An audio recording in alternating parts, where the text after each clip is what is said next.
कौन ब्रह्मा का पिता है, कौन विष्णु की मां, शंकर का दादा कौन है, हमको दे बता।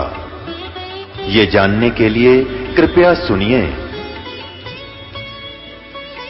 जगत गुरु तत्वदर्शी संत रामपाल जी महाराज के अमृत वचन सर्व पवित्र धर्मों के पवित्र शास्त्रों के आधार पर। बोलो सतगुरुदेव की जय। बंदी छोड़ कबीर परमेश्वर जी की जय। बंदी छोड़ गरीबदास जी महाराज जी की जय। स्वामी रामदेवानंद जी गुरु महाराज जी की जय।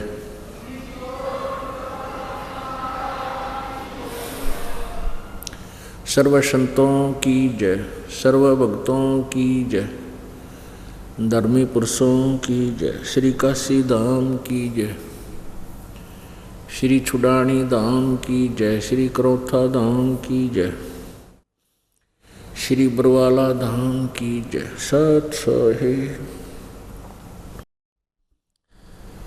गरीब नमो नमो सतपुरुष को नमस्कार गुरु की नहीं। सुर नर मुनि जन साधुआं संतों सर्वस्ती नहीं। सतगुरु साहेब संत सब डंडो तुम प्रणाम। आगे पीछे मज हुए तिनको जा कुर्बान। नराकार निर्विषम काल जाल भय भंजनम। निर्लेपम निज निर्गुणम अकल अनुबेशुंधनम। सोहम सुरति समाप्तम सकल समाना नीरतलय। उज्ज्वल हीरंबर हरदमम बेपरवाह अथाह वार पार नहीं मज्जतम। गरीब जो सुमर सिद्ध होई गणनायक गलता ना। करो अनुग्रह सोई पारस पद परवाना। आदि गणेश मनाऊं गणनायक देवन देवा। चरण कमल लो लाऊं आदंत करूं सेवा। परम शक्ति संगीतम रिद्धि सिद्धिदाता सोई। अवगत गुण अतीतम सत्य पुरुष निर्मोही। जगदम्बा जगदीशम मंगल रूप मुरारी। तन मन अर्पू शीशम भक्ति मुक्ति भंडारी।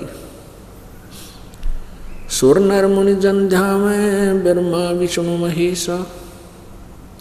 शेष सहस मुख गावे पूज्य आदि गणेशा।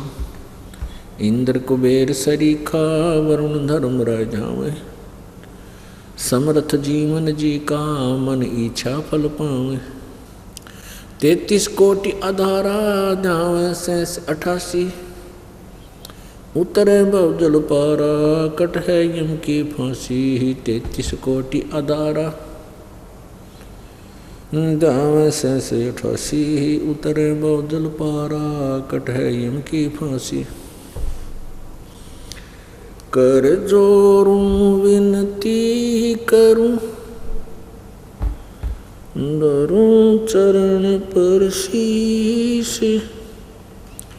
गुरु जी राम देवानंद जी महाराज ने दियो नाम बख्शीश।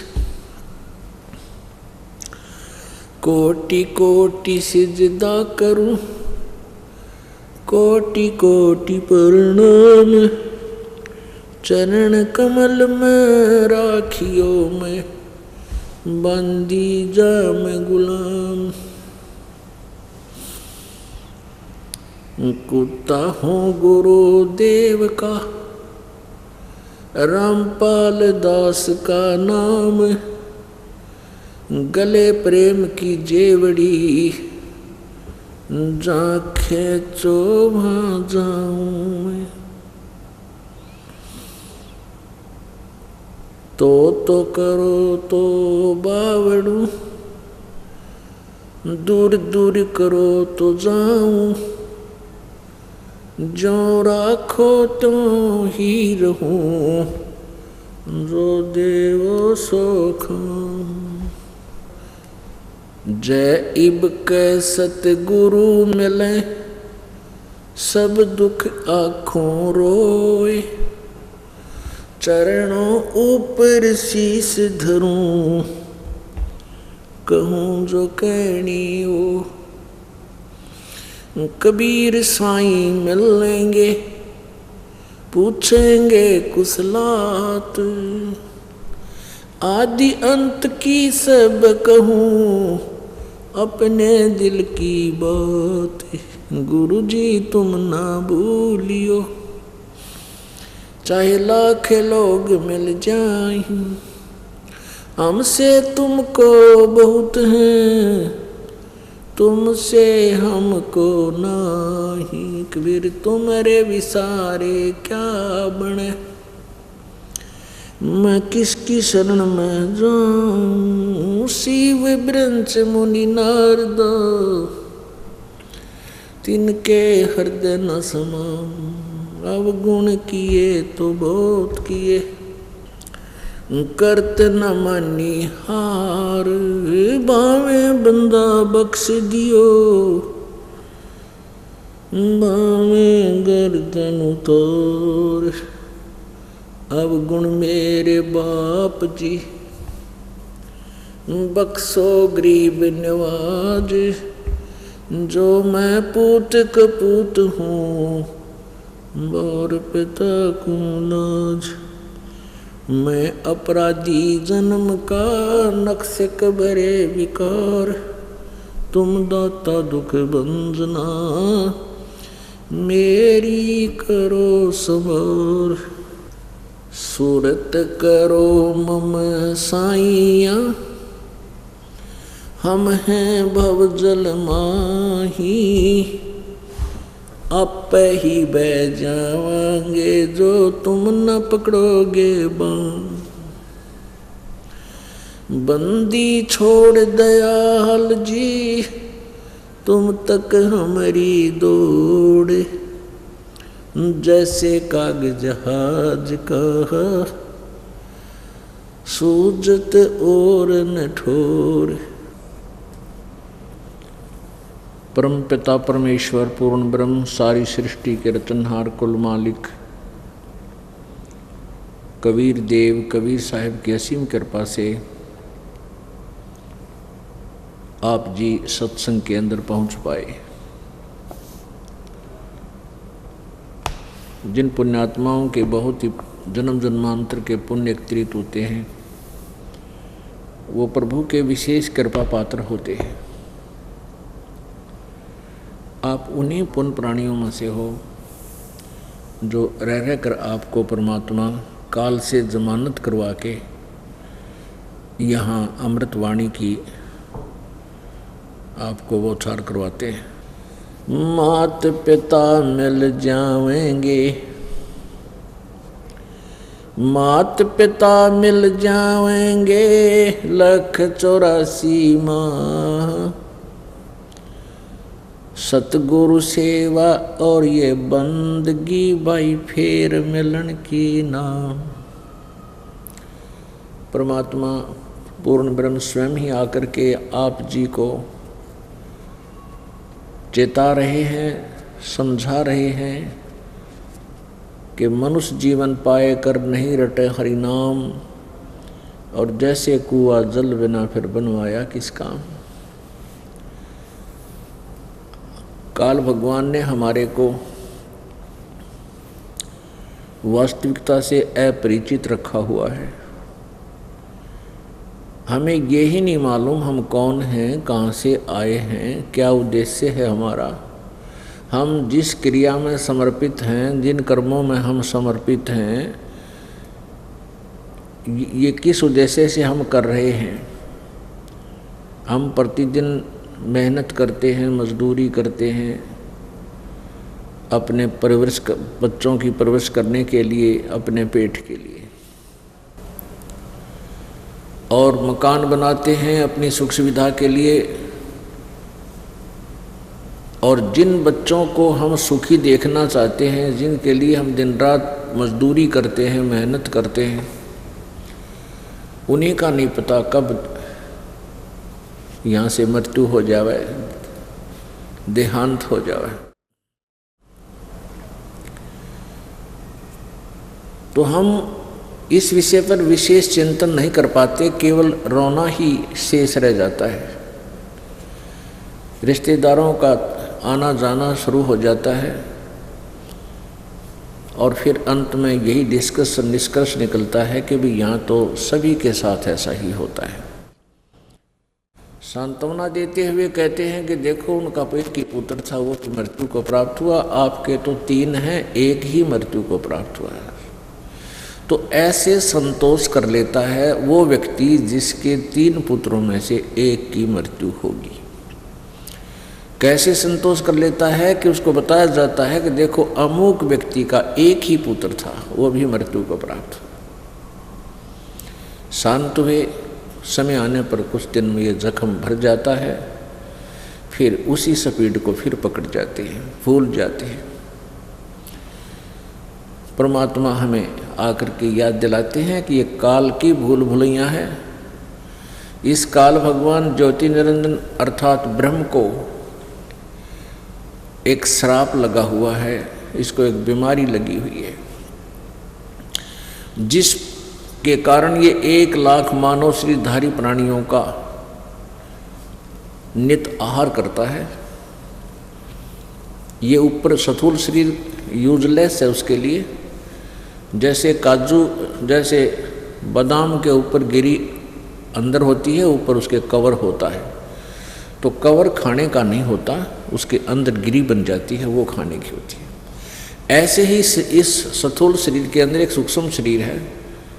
हम सारे जीवन में जो भी खट्टे मीठे चटपटे आहार करते हैं या कोई अन्य व्यसन करते हैं, उन सब का सूक्ष्म शरीर के ऊपर जा करके लग जाता है। ये ऊपर का जो कवर छिलका रह जाता है यहाँ पर स्थूल शरीर, फिर सूक्ष्म शरीर को तपतशिला के ऊपर ये काल डाल के इस प्राणी को तड़फाता है, इसमें से गंध निकालता है सारे जीवन का, इसने जो प्रयोग किया है उसको फिर ये बड़े आनंद से खाता है। पुण्यात्मा, आप यहाँ भी देखते हो ये मांस खाते हैं। कोई मुर्गा काट दिया, मुर्गा तो चिल्ला रहा है, तड़फ रहा है, बकरा काट लिया, उसको मांस बना रहे हैं, खाने के लिए तैयारी कर रहे हैं, उधर बकरा चिल्ला रहा था, उधर बकरे के बच्चे भी चिल्ला रहे होते हैं, क्योंकि जब बकरों में से किसी एक को निकाल कर कसाई ले जाता है, बाकी काफ़ी देर तक म्या म्या म्या म्या करते हुए एक दूसरे से चिपकते रहते हैं, छुपते रहते हैं, तो रो पीट कर वह चुप हो जाते हैं। अब एक बकरे की जान गई और खाने वाला टेस्ट उंगली चाट रहा है, बहुत अच्छा मीट बना है। तो ये काल भगवान जो मन रूप में है, ये काल भगवान ही है, उसी का एजेंट है। तो ऐसे जैसी क्रिया ये खुद कराता है, फिर उसी का टेस्ट और सूक्ष्म रूप बना करके ये सूक्ष्म शरीर में पहुंचा देता है। उसको फिर ये 21वें ब्रह्मांड में बनी तपतशिला के ऊपर भून कर ये काल भगवान उसमें से गंध निकाल कर खाता है, पीता है। इस उद्देश्य से इसने हमें वास्तविकता से दूर रखा हुआ है। आज तक न तो कोई ऋषि क्लियर कर पाया कि कौन भगवान है, कैसा है, कहाँ रहता है, और हम और आपकी तो औकात क्या कि हम इस काल के जाल को समझ सकें। परमेश्वर ने आकर के ये काल का जाल हमें समझाया, उसके लिए हमें रह रह कर बताया है। इस जीव को कहते हैं कि तू जिस भी व्यवस्था को अपनी मानता है, जैसे कार मानता है, कोठी मानता है, बेटा या बेटी अपनी मानता है, ये तेरी महाभूल है। परमात्मा ने फिर ये कहा कि तुम ये जो भी तुम्हारा संस्कार है, जिस भी अभिनय करने के लिए आपको भेजा गया है, उस अभिनय को सकुशल करते हुए, यानी बेटा है तो बेटे वाला रोल ही करे, बाप है तो बाप का रोल भी वो सुचारू रूप से करे, माँ है माँ का रोल करे, बेटी बेटी का करे। ऐसे करते हुए परमात्मा की याद हृदय से जा नहीं। उसके लिए क्या बताते हैं? पानी की जल बूंद से साज बनाया जीव, अंदर बहुत अंदेश था, बार बिसरिया पीव। एक स्वभाव है प्राणी का, जिसमें इस पर आपत्ति आती है उस समय तो परमात्मा को याद करता है, आपत्ति टल जाने से तुरंत ही खुशी मना करके ये अन्य वस्तुओं को याद करता है। परमेश्वर कबीर जी कहते हैं, दुख में सुमरण सब करें, सुख में करे ना कोई। जय सुख में सुमरण करें तो दुख कहे को होवे। परमात्मा कहते हैं कि भाई दुख आ जाता है, आपत्ति में तो सभी प्रभु याद करते हैं, लेकिन सुख में नहीं करते। और जो सुख में करेंगे तो उनको दुख नहीं होगा।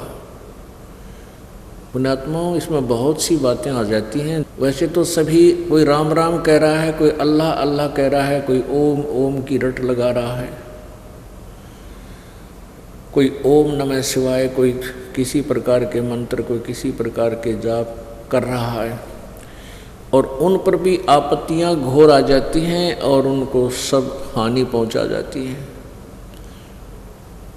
फिर वो सोचते हैं कि देखो ये तो सुख में भी भगवान को याद कर रहा था, फिर भी चोट, इसको हानि होगी, नुकसान हो गया, परिवार में भी हानि होगी। उसका कारण क्या था कि वो शास्त्र विधि रहित साधना थी, और शास्त्र विधि को त्याग कर मनमाना आचरण जो करते हैं, मनमानी पूजाएं, मनमाने मंत्र जाप करते हैं, साधनाएं करते हैं, तपस्याएं करते हैं, वो यूजलेस हैं।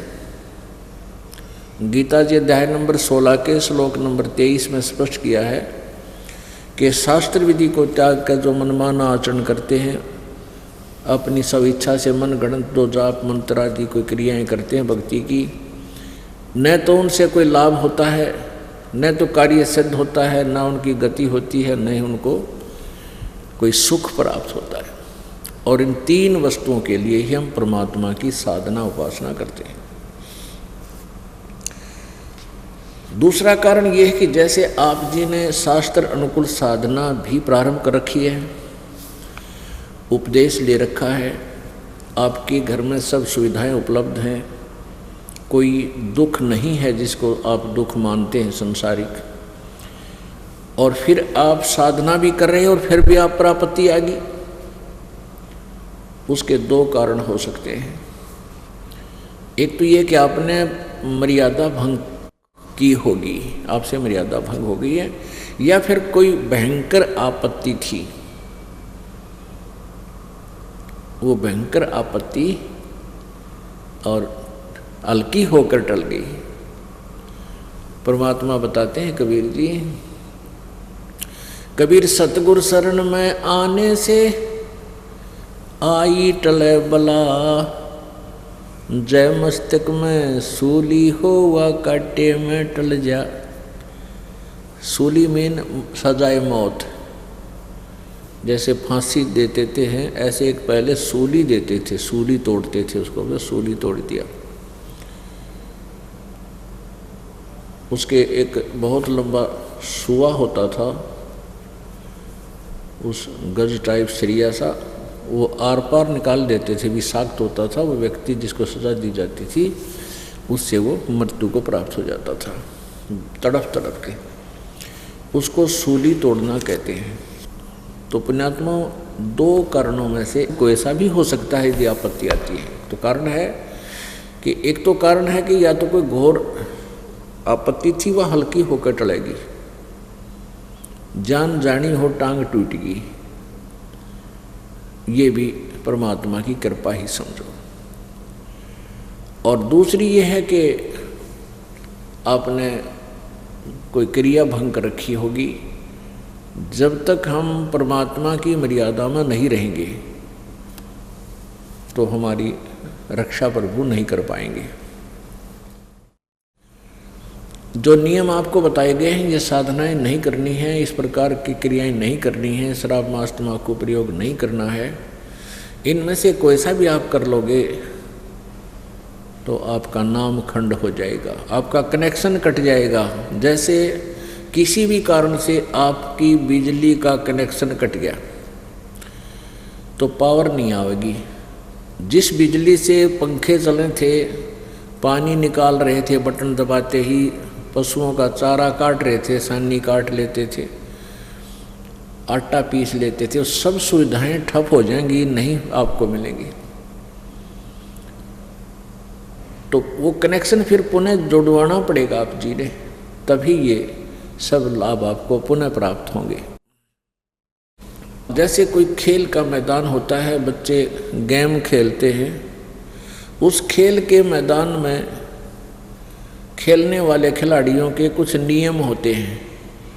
उन नियमों में से एक भी कोई भंग हो गया तो वो फाउल होते हैं, उनको खेल से बाहर कर दिया जाता है। ठीक इसी प्रकार आप ही परमात्मा प्राप्ति रूपी गेम के खेल के आप खिलाड़ी सिलेक्ट हो गए हैं, आपको उपदेश मिल गया है, आपकी एंट्री हो गई है, और अब आप ठीक नहीं खेलोगे, फाउल खेलोगे तो आपको परमात्मा सहायता नहीं करेगा, आपको फाउल कर देगा, आपको गेम से बाहर कर देगा। ऑटोमेटिक कनेक्शन है। उसके लिए एक ही उपाय है कि आप भविष्य में ऐसी गलती ना करने का वचन करें, पुनरुपदेश लें, कनेक्शन फिर जुड़वाएं, बिजली का कनेक्शन पुनः चालू करवाएं, अर्थात पुनरुपदेश लें। क्या बताते हैं? संत शरण में आने से, सतगुरु शरण में आने से आई टले बला, जय मस्तक में सूली होवा काटे में टल जा। पुण्यात्मा,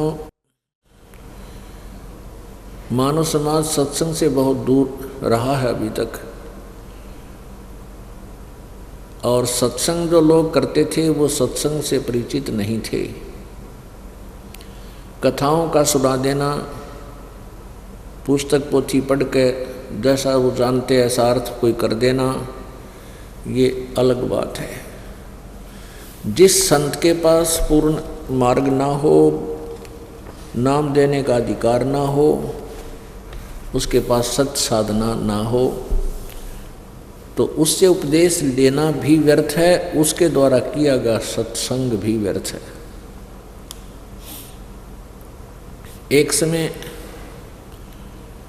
एक नगर के बाहर एक आश्रम था एक महापुरुष का।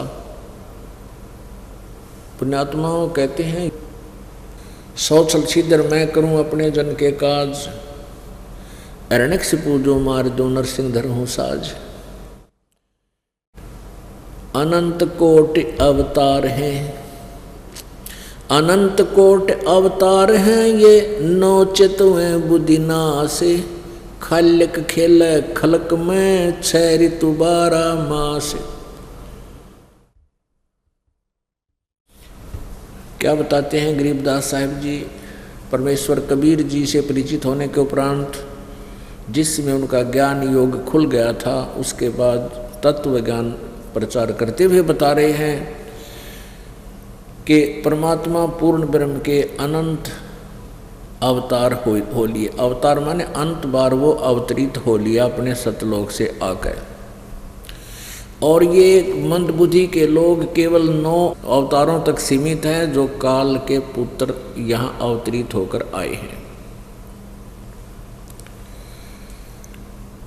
अनंत कोटि अवतार हैं, नौचित में बुद्धि नासे, ये खल्यक खेल खलक में 6 ऋतु 12 मासे। खालिक माने परमात्मा, इस खलक यानी दुनिया में, यहाँ दिन में भी कई बार आकर वापस चले जाते हैं अपने सतलोक में। अपने किसी भी भक्त पर भीड़ पर आपत्ति आती दिखे, 1 सेकंड में आते हैं, उसके दूर करके सेकंड में चले जाते हैं। और कहीं भी वो परमात्मा किसी अन्य नाम से प्रकट हो करके कुछ दिन किसी क्षेत्र में रह करके एक संत रूप में भूमिका करके, और कुछ क्षेत्र में अपने भक्तों को भक्ति जो है ना उसके उनमें प्रवेश करके फिर चले जाते हैं, फिर वो ढूंढे से नहीं मिलते। ऐसे लीला करते हुए परमात्मा बहुत बार ऐसी लीला कर जाते हैं जिस कारण से परमात्मा की स्थिति आज तक विद्यमान है। ये काल चाहता है कि इनको नास्तिक बना दूं, ये ऐसी भक्ति करें जिससे इनको कोई लाभ भगवान का ना हो और ये नास्तिक हो जाएं, फिर कभी भी भक्ति नहीं करें। परमात्मा स्वयं आवे या अपना कोई संत भेजे तो ये नास्तिक फिर सुनेंगे ही नहीं। जैसे पूरा चीन नास्तिक हो गया, कम्युनिस्ट बना दिया, और इधर से पूरा जो है ना रूस नास्तिक कम्युनिस्ट बन गए। नास्तिक का दूसरा नाम कम्युनिस्ट हो गया, समझो। तो ये कहने का भाव ये है कि काल यही चाहता है कि ये सुने को ना इस परमात्मा के मार्ग में, इनको ऐसा कर दूं, क्योंकि भक्ति भी करते हैं उनको लाभ भी नहीं हो रहा है, फिर वो चोरी करने लग जाते हैं अपना धन इकट्ठा करने के लिए, कोई गम बुलाने के लिए घूंटी पीने लगाने लग जाते हैं। इस प्रकार इस मानव समाज को ये काल बिगाड़ता है और परमात्मा समय समय पर आकर के अपनी स्थिति को फिर कायम करते हैं। अपने भक्तों के हृदय में भगवान की स्थिति, भगवान की महिमा को फिर पुनः स्थापित करते हैं, उनको ऐसे ऐसे सुख देते हैं। ऐसे लीला करते हुए परमात्मा संत रूप धार करके इस पृथ्वी पर विचरण करते हुए कई स्थानों पर छोटे छोटे आश्रम बना रखे थे। उन आश्रमों में वो एक एक महीना प्रति वर्ष, एक एक महीना 2-2 महीने रुक कर आते थे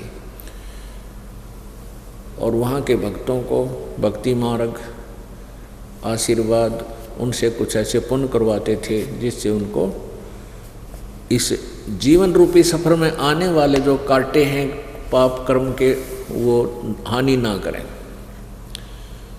उसी आधार से उन्होंने एक नगर के पास आश्रम बना हुआ था। वहाँ के बहुत से भक्त श्रद्धालु, एक गांव के पास बहुत से श्रद्धालु उस आश्रम में जाते थे।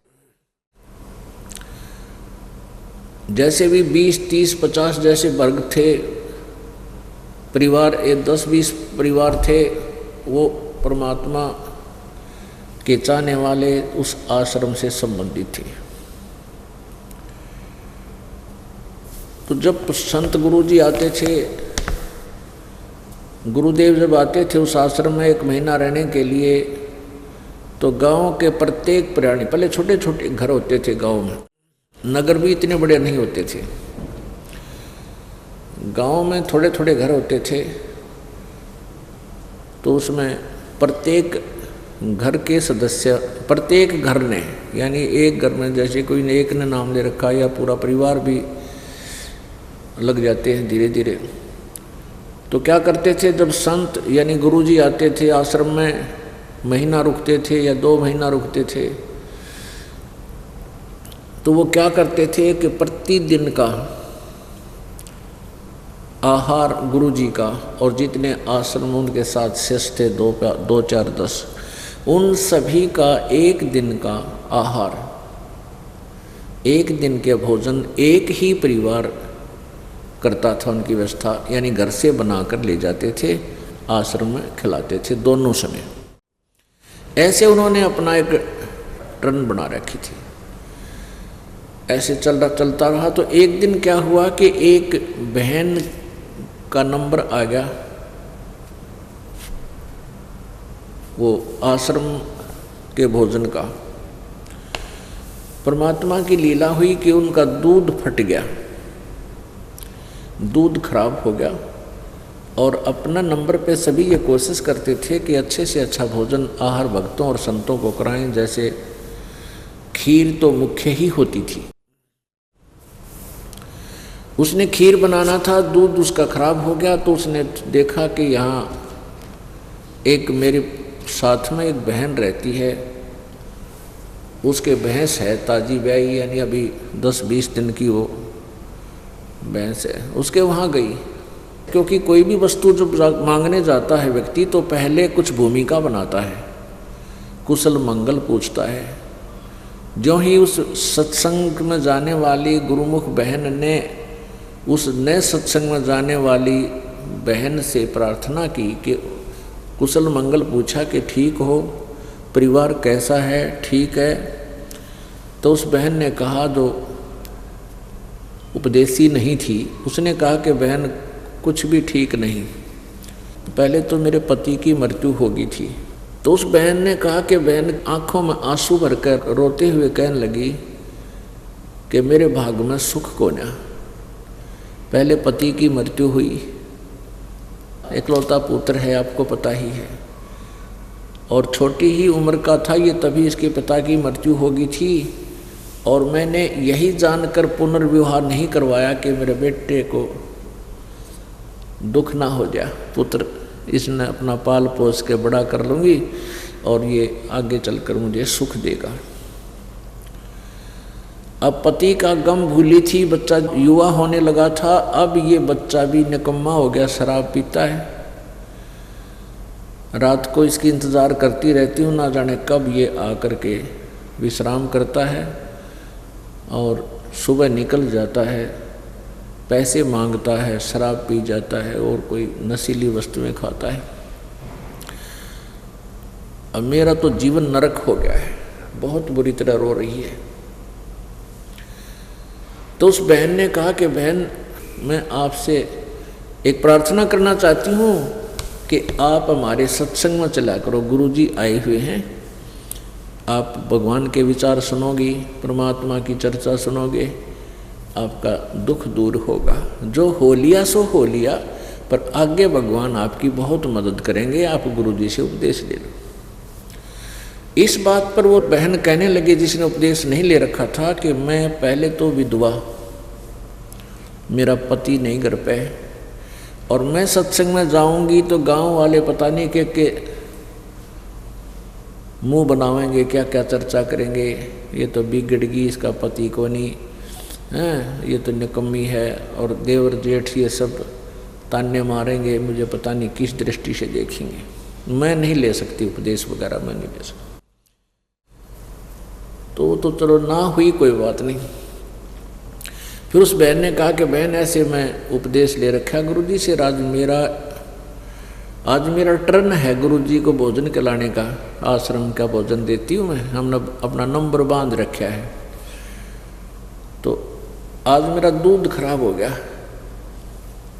और मुझे दूध दे दे, चाहे उधारा दे दे और चाहे पैसे में दे दे, मैं भोजन करा के आऊँगी अपने गुरुदेव को, भक्तों को। तो उस बहन ने दूध निकाल कर खुट्टी पर टांग रखा था, ज्यों का त्यों। उस न अनुपदेशी ने वो न्यों का न्यों बाल्टी उठा के उस बहन के पात्र में डाल दी, सारा का सारा, ले बहन ले जा दूध को। अब वो कहने लगी बहन कुछ तो रख ले इसमें से, ना सारा ले जाता है। ये कब कब अवसर मिला है मेरे को, मैं तो जा नहीं सकती, कहीं पर पुण्य कर नहीं सकती, आज भगवान ने दया करी है, तो सारा ले जा, हम शाम वाले में गुजारा कर लेंगे। अब उस बहन ने सोचा, जो उपदेश ले रखी थी कि देख कितनी अच्छी आत्मा है, मैंने उपदेश ले रखा है, यदि मुझसे भी कोई मांगने आती तो 2 किलो तो जरूर रखती मैं, सारा नहीं दे सको थी। अरे यार कितनी प्यार पुण्यात्मा है, और सारा ही दे दिया भगवान के लिए। पुण्यात्मा ऐसे ही शुभ काम में सहयोग करने से पुण्य बनते हैं, और शुभ काम में बाधा करने वाले के पाप बना करते हैं। फिर धीरे धीरे इकट्ठे होते होते फिर यही कभी ना कभी अंगड़ाई लेते हैं। पुण्य किए हुए प्राणी को तो अच्छा पुण्य जन्म मिल जाता है, कहीं संत मिल जाता है, और पाप कर्मी प्राणी को फिर 84 लाख योनियों में कष्ट प्राप्त होता है। अब वो बहन खीर बना करके लेगी, गुरुजी को खिला दिया, भक्तों को आश्रम में खिला दिया, लेकिन उसके मन में ये रहा कि यदि ये बहन भक्ति पर लग जाए तो बहुत अच्छी आत्मा की है। तो कुछ दिनों पुण्यात्माओं धीरे धीरे वो पुण्य भी साथ देता है। कुछ पूर्वले संस्कार होते पिछले जन्म के। एक दिन फिर वो बहन धीरे धीरे उनके घर जाने लगी, परमात्मा की चर्चा करने लगी कि बहन सत्संग में जाना चाहिए, सत्संग में जाने से ऐसे लाभ होता है, उस व्यक्ति को ऐसे हानि होनी थी, परमात्मा की दया से ऐसे उसका बालक बच गया, उसको ऐसे लाभ होता हुआ, हमारे बहुत से भक्तों को ऐसे लाभ हुए, काफ़ी कुछ चर्चा करती वो, लेकिन वो बहन मना कर देती कि मैं सत्संग में नहीं जा सकती बहन। लेकिन कुछ दिनों के बाद क्या हुआ, सत्संग वाली बहन जाकर के चर्चा किया करती थी, उसकी चर्चा में उसको आनंद आने लग गया। फिर वो इंतज़ार करने लगी, बहन तू कल ना आई, आप आते हो ना मुझे बहुत अच्छा लगता है। क्योंकि कहते हैं तुलसी पिछले पाप तय, हरि चर्चा ना भावे, जैसे जोर के बेग ते भूख विदा हो जावे। प्रारंभ में जिनके पाप अधिक होते हैं, प्रारंभ में भगवान की चर्चा अच्छी नहीं लगती, और जैसे बुखार हो जाता है तो मनुखा दाख, सेब संतरे रोटी कड़वी लगती है, और उसका ट्रीटमेंट क्या है कि कड़वी औषधि ही खाने से, यानी कुनीन खाने से, ना चाहते हुए भी खाने से वो धीरे धीरे बुखार उतर जाता है, फिर रोटियों की चाह बढ़ जाती है। ऐसे ही उस बहन की परमात्मा की वाणी सुन सुन के सत्संग वाली बहन से और उस अनुपदेशी के भी उसका प्रभाव बन गया, उसका पाप कुछ नरम हुआ, उसको चाह बढ़ी, भगवान की इच्छा बढ़ती बढ़ती। एक दिन बहन ने समझाई कि बहन देखो, आज तू लोक लाज कर रही है संसार से डर के कि दुनिया क्या कहेगी, तू सत्संग में नहीं जाती, और सत्संग में ना जाने से आप अगले जन्म में पशु पक्षी बन जाओगी, तो ये कुल तेरा मदद नहीं करेगा, ना जाने कहाँ कुतिया बन के धक्के खाएगी, फिर कौन कुल तेरा साथ देगा। तो एक दिन उसका यह बात समझ में आ गई, कहने लगी बहन, बहुत सा समझा उस बहन ने, परमात्मा से ज्ञान सुना हुआ कि देख मीराबाई ने कितना संघर्ष किया,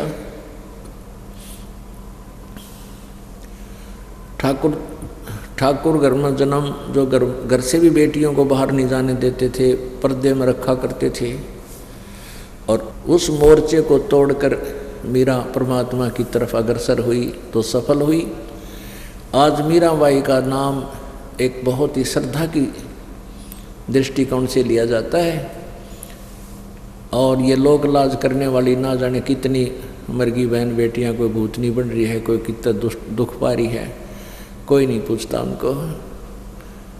कहने का भाव ये है कि उस प्यारी आत्मा को एकदम प्रेरणा होगी, कहने लगी बहन मैं चल नाम लूँगी। उपदेश ले लिया, 10-20 दिन 15 दिन हो गए, तो एक दिन उसके मन में प्रेरणा हुई कि अभी मैं भी गुरुदेव को भोजन खिलाऊं, मेरा भी पुण्य बढ़े। क्योंकि यहाँ आने से पता चलता है, जैसे भक्तों को पता चलता है भाई हवन के लिए ज्योति का दान करने से ऐसा पुण्य होता है, भंडारे के लिए पाठ वाद्य कराने से ये पुण्य होता है, तो धीरे धीरे परमात्मा व्यवस्था भी करता है, प्रेरणा भी करता है, तो फिर वो इच्छा बन जाती है कि मैं भी एक धर्म पाठ कराऊं। तो ऐसे उस बहन के ने जैसा वहाँ देखा कि सभी नंबर बांध रखे हैं और अपने टर्न पर सभी अपना संतों और भक्तों को भोजन कराते हैं, बड़ा पुण्य होता है, तो उसके मन में प्रेरणा हुई कि मैं भी ऐसा ही करूं। तो उसने सभी बहनों से कहा मेरा भी नंबर लगा दो।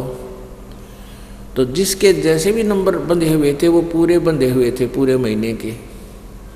सभी ने यही लालच किया कि देखो गुरुदेव मुश्किल से आते हैं और ये पुण्य करने का अवसर हमें बड़ी ही मुश्किल से मिलता है, हम अपने टर्न से नहीं दे सकते।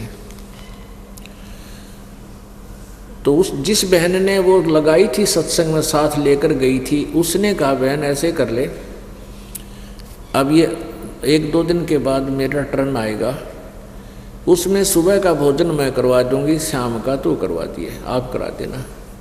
तो वह बड़ी खुश हुई, चलो एक समय का तो मालिक ने दया करी। तो फूली नहीं समावे, वो दिन आ गया, शाम के समय भोजन बनाया, इधर उधर से सारे सामग्री ले आई, बढ़िया भोजन तैयार किया। और क्या हुआ कि उसी दिन उसको एक भयंकर बुखार बन गया, इतना बुखार बन गया कि उससे 10 कदम भी चला नहीं जावे। खाना तो बना दिया पर चलने की हिम्मत रही नहीं। उधर से उसका पुत्र जो था, वो इकलौता पुत्र शराब पीता था। अब शराब पीने वाले को तो रोज चाहिए शाम न 100 रुपये, वो लावे कहाँ से, तो उसने फिर चोरी शुरू करेगा कि तब बकवाद करेगा, डाके मारेगा, कोई और 36 फंड करेगा, जब वो नशे का खर्चा उसका चलेगा। वो एक चोर गिरोह से मिल गया और वो चोरी चप्पा कर काम अपना गुटी छुटी लावें। तो उनकी चोरी करते करते उनकी इच्छा इतनी बढ़ गई, उनने स्कीम बना रखी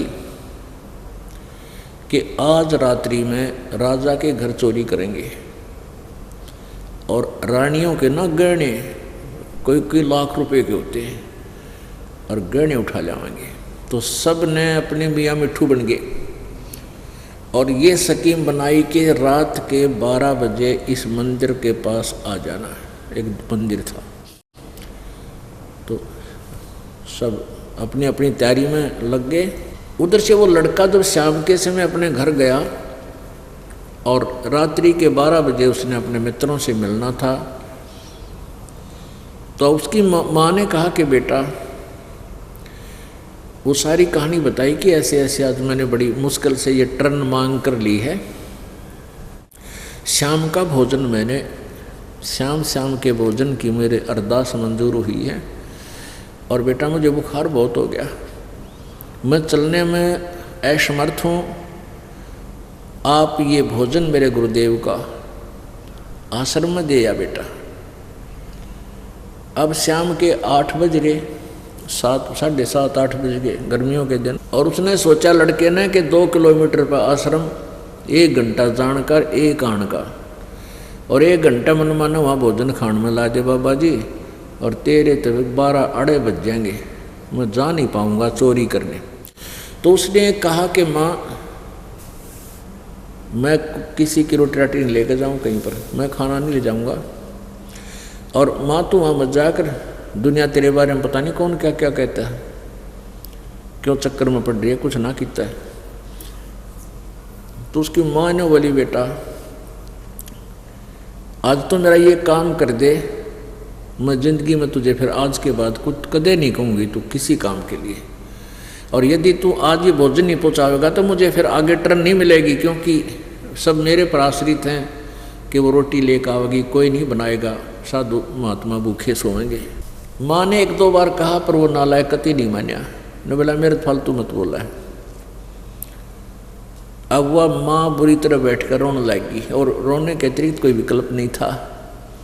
अनु बोली बेटा देख मेरा बहुत बुखार हो गया है, मैं तुझे झूठ नहीं बोल रही हूँ और यह दया कर दे, कृपा कर दे। उसने देखा अपनी माँ का हाथ, बहुत बुरी तरह रो रही थी, तो कहने लगा माँ बुखार तो बहुत हो गया थे आपके। उसने सोचा माँ बहुत ज़्यादा रोएगी, दुख पाओगी आत्मा, चल जल्दी जल्दी रोटी देकर आ जाता हूँ, अभी तो 8 बजे हैं और थोड़ा शीघ्र आ जाऊँगा। तो सोच समझ कर वो उठा कर वो सारा सामान भोजन का आश्रम में चला गया। अब वो लड़की जब जाती थी सत्संग में, एक ही अर्ज किया करती थी अपने गुरुदेव के सामने कि गुरुदेव मेरा बेटा मेरी आज्ञा का पालन नहीं करता, पता नहीं कहाँ रहता है, शराब पीता है, और कहती हूँ तो मेरे से लड़ने लग जाता है, कति बिगड़ गया गुरुदेव अपनी शरण में ले लो बच्चे को। तो बार बार यही कहती थी। गुरुजी कहते थे बेटा तू विश्वास ना तोड़िए, लगी रहे भगवान के चरणों में, अवश्य सुनेगा तेरी एक दिन। जब वो लड़का भोजन लेकर आश्रम में पहुंचा, छोटे छोटे आश्रम होते थे, झोपड़ी डाल रखी होती थी, 10-20 वृक्ष होते थे उसमें, और वहीं एक कुएं का ही बना लेते थे, स्नान करने के लिए कुआं बना लेते थे। तो सभी के मन में ये आया कि परमात्मा ने, गुरुदेव ने उस बहन की सुन ली, आज तो उसका बेटा आ गया सत्संग में। अब उसने पूछा भी कहाँ है तुम्हारे महाराज जी, भोजन ले आया हूँ। तो कहने लगे वो भगत के बैठ जा भाई, गुरुजी स्नान करने गए। अब गुरुदेव स्नान करके आगे और गुरुजी से जाकर बताया कि गुरुजी आज तो रामों का लड़का आया है, और आपने उसकी बड़ी सुनी, तो घना निकम्मा लड़का था, सत्संग के नाम से बहुत चढ़ता था, बहुत रोती थी वह माँ बेटी माई, और आज यो रोटी लेकर आ गया आपकी। गुरुजी कहने लगे भाई बहुत अच्छा है, परमात्मा तो सबकी सुनते हैं, सच्ची श्रद्धा से जो लगा रहता है। तो गुरुदेव आए और बैठ गए। लड़का पास बैठा था। तो गुरुजी ने सोचा बेटा आज लड़का आया है सत्संग में, शायद यूँ ना आ पाता, ले इसको कुछ 2-4 बातें अच्छी अच्छी बता देता हूँ ताकि इसकी रुचि बने। तो गुरुजी लागे समझान बेटा भगवान की भक्ति करनी चाहिए, मनुष्य जीवन परमात्मा के ने इसीलिए दिया है कि हम परमात्मा को याद करें, अपना कल्याण करावें, और जीवन सदा नहीं रहेगा। या इस तरह की कुछ चर्चा की तो वो नालायक बच्चा कहता महाराज जी रोटी खा ले जल्दी, मैंने देर हो है, मैंने तेरे भाषण की जरूरत को ना। अब वो महात्मा ने सोचा भाई ये तो सचमुच निकम्मा है बालक से, वह छोरी लड़की ठीक रोती है। तो महात्मा जी ने सोचा अपना क्यों माथा मारे डांगर के साथ, हमारा रोटी खा ले। वो खाना खा लिया। खाना खा लिया तो दूसरे भक्त कहने लगे लो बर्तन साफ कर देते हैं और फिर ले जिए भाई। उसने तो रात के 12 बजे दिखे थे, कहते तू पीछे रह यार, वो अकेले चोरी कर लिया और तुझे धन्ना मिल रहा है। वो जूठे बर्तन डाल जो थैले में, नो बोला माप धो लो, मेरी माप धो लेगी आप वहाँ पर, ऐसे ले चला।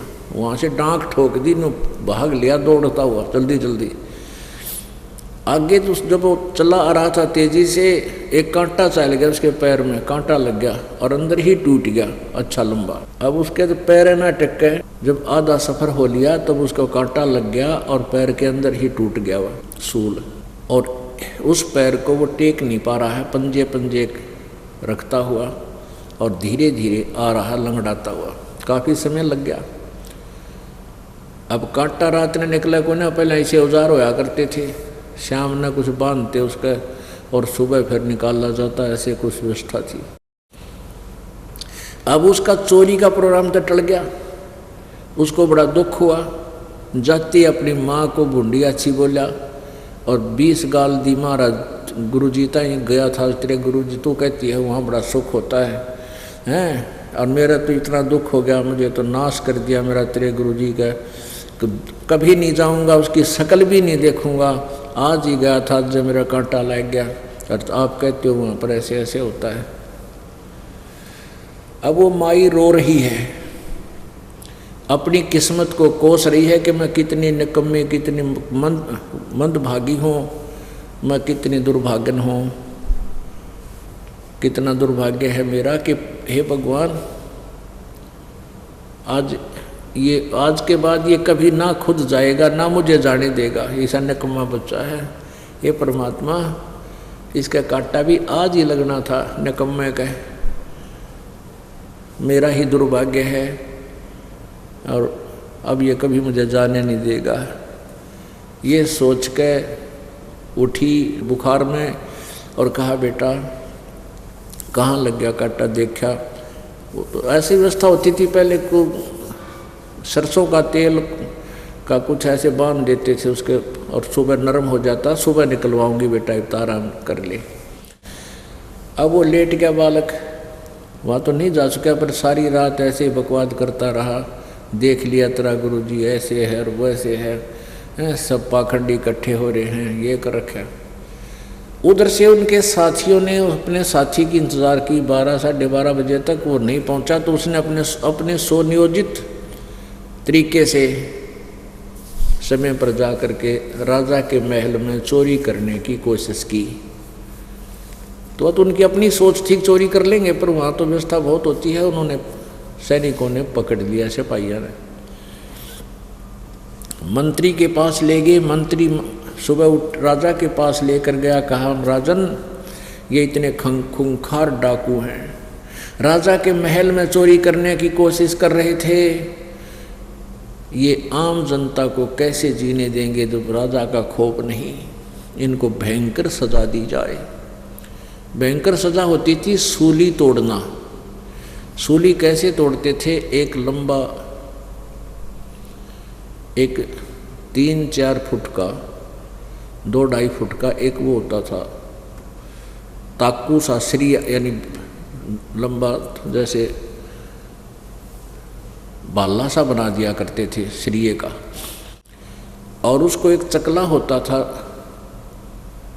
जैसे यो रोटी बेलन का चकला होता है, इसका बड़ा साइज गोल गोल सा बना देते थे और उसके आर पार से वो निकलता था। उस चकले को उसके एंड पर रख देते थे ऐसे और उस पर व्यक्ति को बैठा देती थी। वो अपने आप जब उसको बैठाते ही धीरे धीरे एकदम नीचे को चल पड़ता था और उस शरीर के लोड से अपने आप वो नीचे को आता रहता था और उसके अंदर से आर पार सिर में से निकल जाता था, विषाक्त होता था। और वो फिर चिल्ला चिल्ला कर बुरी तरह तड़फ तड़फ के मरता था। ऐसे ये मौत दी जाती थी, ऐसे सज़ा दी जाती थी ऐसे अपराधियों को, खूंखार अपराधियों। इसको सूली तोड़ना कहते थे, सूली देना। फांसी तो गले में डाल देते हैं, ये सूली तोड़। तो उससे पहले क्या करते थे कि पूरे नगर में उन अपराधियों को घुमाया करते थे राजा। पूरे नगर में, पूरे आसपास के गांव में उनको घुमा के लाते थे। उनके गले में पट्टी बांध देते थे कि मैं अपराधी हूँ, मैंने ये पाप किया है, आज मैं सूली तोड़, मुझे ये सज़ा मिलेगी। और भाई कोई और सुनता हो देखता हो तो अपराध मत करना। वो अपने मुख से भी बोलते चलते थे मैं अपराधी हूँ, मैंने ये पाप किया है। तो उनका ऐसे उनको फट्टे लगकर गले में एक पंपलेट चिपका देते थे और उनके मुख से भी बुलवाते थे, बोलो। तो वो ऐसे उनको साथ लेकर के एक विशेष प्रकार का एक बैंड बाजा आवाज़ करते हुए ले चलते थे सैनिक। तो सबको पता चल जाता था कि आज किसी को भयंकर सजा दी जा रही है। अपने अपने घर से निकल कर सब देखा करते थे किसने क्या अपराध किया और इसको क्या सजा दी जाएगी। तो जो ही वो शोर शराबा होता हुआ आया, समझ गए सभी। तो वो माँ बेटा दोनों के दोनों, माँ ने सुबह कांटा निकलवा दिया। अच्छी लंबी सूल लगी हुई थी, कांटा लंबा था, वो निकलवा दिया। तो दोनों माँ बेटा अपने घर से बाहर आकर के ये देखने के लिए खड़े हो गए कि किसको क्या सजा दी जा रही है। तो जो ही वो उसके पास आए, उसके मित्र, वही साथी जिनके साथ वो चोरी करने जाना था राजा के घर पे, और वो ये कह रहे हैं कि हम अपराधी हैं, हम राजा के घर चोरी करने की योजना बना रहे थे, आज शाम को 4 बजे हमें सूली दी जाएगी। कोई सुनता हो, कोई देखता हो तो अपराध मत करना। अब वो तो चले गए आगे और उधर से सैनिक उनका डंडे मार रहे हैं। आगे वो तो चले गए, माँ अपने काम लग गई। वो लड़का उसने विचार किया कि हे परमात्मा, यदि कल रात ने मेरा कांटा ना लगता तो मैं इनके साथ होता, और इनके साथ होता तो मुझे भी आज सूली तो टूट जाता, मैं मर जाता, मेरी माँ का क्या होता। अब उसको फिर याद आई ये बात। अब जब उसकी माँ अपने काम लगी हुई थी, सब विचार करके अपनी माँ के सीने से लग कर बुरी तरह रोने लग गया। उसकी माँ ने सोचा क्या हो गया बेटे को। अचानक कहने लगी, बेटा अब तो तेरा कांटा भी निकलवा दिया, रो क्यों रहा है। तो उसने सारी कथा बताई। माँ, भला होता आपके गुरुदेव का, भला हो कल मैं आपका उनका भोजन लेकर गया तो मेरी जान बची। माँ, आज तेरा बेटा तेरे साथ नहीं होता। तो माँ कहने लगी, बेटा तू क्या बात कह रहा है बेटा, क्यों नहीं होता, तू क्यों मर जाता, मेरा बेटा क्या चोर है। हाँ माँ, मैं चोरी भी करने लग गया था। फिर वह माँ रोने लगी, अरे निकम्मे, तो चोर भी हो गया था। हक माँ, मैं घना दुष्ट हो गया था, और शुक्र है तेरे गुरुदेव का कल मैं भोजन लेकर गया, मेरा यू कांटा ना लगता ना, मैं डटा नहीं डटू हो माई, और आज मेरी माँ का क्या हाल होता, कैसे दिन टाइम पास करती माँ तू। तो वह माँ फिर अपने गुरुदेव का शुक्र मनाकर बहुत रोती है कि जैसे सुने थे प्रभु वैसे ही मिल गए, मेरे बच्चे की जान बचा दी। बच्चा बोला, माँ मैं तेरे साथ चलूँगा, नाम लेकर आऊँगा। कहते मरता क्या नहीं करता, वो तो ऐसी बूढ़ी भयंकर मौत तुरंत दिखाई दे रही उसको। अब कहते सोच सीधर मैं करूँ अपने जन के काज। अपने आत्मा जब उसका कांटा लग गया बेटे गए, माँ के दिल पर न्यों बीती थी, भगवान को सुना तो है सुख देता है, मेरे बेटे का कांटा लग गया और अब मैं जा नहीं पाऊंगी। लेकिन फिर भी उस पुण्यात्मा ने अपने भाग्य को कोसा गुरुदेव में दोष नहीं बताया। जो ऐसे समय पर गुरुदेव में दोष निकाल लेते हैं फिर उनकी सुनाई नहीं होती, उनको वो फिर हट जाते हैं भक्ति मार्ग से। यानी हमने अपने रोने धोने की क्रिया को भी सुचारू करके करना पड़ेगा, तब हम सफल होंगे। परमात्मा उस समय तो उसको लगे था कि कांटा लगे मैं भी, मुझे नहीं जाने देगा। भगवान के बढ़िया मेरे साथ, मैं ऐसी निकम्मी दुष्ट हूँ। यानी इस तरह अपने को जो कोसते हैं उनको रिजल्ट अच्छा मिलता है। और कोई भगवान नहीं नो कह के दे रहा उड़ा बता कांटा लग गया मेरे बेटे का न्यू हो गया, तो वो उसकी सुनवाई नहीं होती। चाहे वो बला टल भी जावे फिर उनकी श्रद्धा टूट जाती है। और वो बला तो टली पहले के पुण्यक्रम से और आगे फिर न संपर्क में रहने से, फिर भगवान से दूर हो जाने से, फिर ना जाने और कोई ऐसी बला आवे वह कदे नहीं टले। तो इसके लिए बताते हैं द्वार धनी के पड़ा रहे और धक्के धनी के खावे, 100 काल झकझोल ही पर द्वार छोड़ ना जावे। एक ये तरीका बताया है कि आप जी को इतना नहीं समझ है, बालक हो अभी, और इस तरह कोई आपत्तियां भी आ जाती हैं, इसका विकल्प बताया है कि इस द्वार को छोड़ के नहीं जाना। आप नहीं समझते कि आने वाला समय इसका रिजल्ट कैसा होगा। बालक हो आप तो अभी छोटी सी चोट कोई महसूस कर जाते हो, मुझे क्या लाभ हुआ, नहीं बहुत लाभ हो रहा है। बहुत से वैसे उदाहरण बहुत से हैं, लेकिन एक विशेष उदाहरण है कि एक बहन जींद में माता की पुजारन थी, दुर्गा की, शेरा वाली की, और किसी को नहीं मानती थी। वह उसकी कट्टर पुजारन बचपन से ही, वो 50 साल के करीब हो रही थी उस समय तक वो उसकी पूजा करती हुई आ रही थी। घर में भी सारे सुख थे, अच्छा पूरी व्यवस्था थी।